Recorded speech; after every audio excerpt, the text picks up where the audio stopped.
Friends, ఈరోజు మేము మళ్ళీ మీ ముందుకు వచ్చాము కొత్త వంటకంతో. సో ఈరోజు స్పెషల్ ఏంటంటే మామిడికాయ పప్పు. సో ఇది అందరికీ తెలిసిన వంటకమే, బట్ కాకపోతే కొంచెం స్పెషల్గా మేము ట్రై చేస్తున్నాం ఈరోజు. సో మామిడికాయ పప్పు అంటే అందరికీ ఎవరు ఇష్టపడనంటూ ఉండరు. సో అందరికీ ఇష్టం కాబట్టి సో ఈరోజు మేము ఇది సింపుల్గా రెడీ చేయబోతున్నాము. సో చూడండి, ఇప్పుడు మనకు కావాల్సిన మామిడికాయ పప్పులో ఇంగ్రీడియంట్స్. ఇప్పుడు పప్పు, పెసరపప్పు ఇది. సో కొన్ని మామిడికాయ ముక్కలు అంటే ఒక మామిడికాయ, తర్వాత కొన్ని పచ్చిమిర్చి అండ్ టమాటా సో యాడ్ చేస్తున్నాను చూడండి. సో ఇలా వేసుకోవాలి. సో పచ్చిమిర్చి కూడా వేసుకోవాలి. మళ్ళీ కొన్ని టమాటాలు కూడా యాడ్ చేయాలి.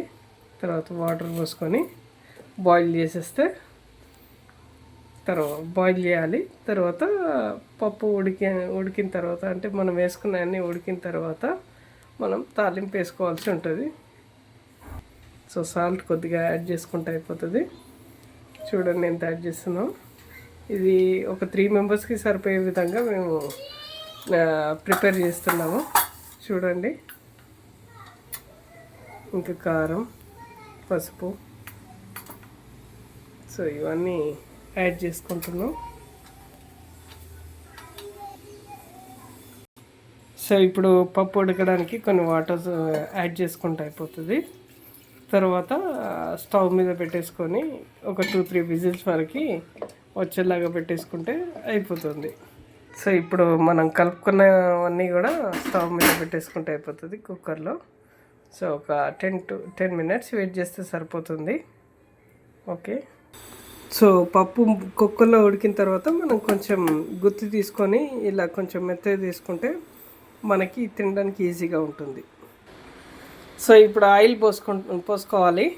తర్వాత మనకి చిన్నగా వెల్లిపాయలు, అదేంటి వెండిన మిర్చి, కరివేపాకు తీసుకొని మన పప్పుని తాలింపు వేసుకుంటే సరిపోతుంది. సో ఆయిల్ కొంచెం వేడెక్కిన తర్వాత ఆవాలు, జీలకర్ర ఈ ఇంగ్రీడియంట్స్ వేసుకుంటే మంచి రుచి వస్తుంది. సో ఈ ఇంగ్రీడియంట్స్ అన్నీ మనం కలిపేసుకుంటే బాగుంటుంది. చూడండి ఫ్రెండ్స్, ఎలా యాడ్ చేసుకుంటున్నాము. అలాగే కొంచెం మెంతి పిండి కూడా యాడ్ చేసుకుంటున్నాము ఇప్పుడు మనం. సో మంచి ఫ్లేవర్ అండ్ మంచి రుచి కూడా వస్తుంది దీనివల్ల, మెంతి పౌడర్ యాడ్ చేయడం వల్ల. సో ఇప్పుడు పప్పు యాడ్ చేసుకున్నాం మనం వేసుకున్న తాలింపులో. చూడండి,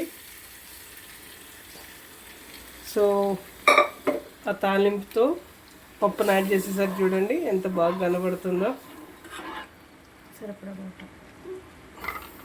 సో ఫైనల్గా మనం కొత్తిమీరకు యాడ్ చేసుకొని ఒక 5 మినిట్స్ స్టవ్ మీద ఉంచేసుకుంటే మనకు కావాల్సిన ఏమంటారు మామిడికాయ పప్పు రెడీ అయిపోతుంది.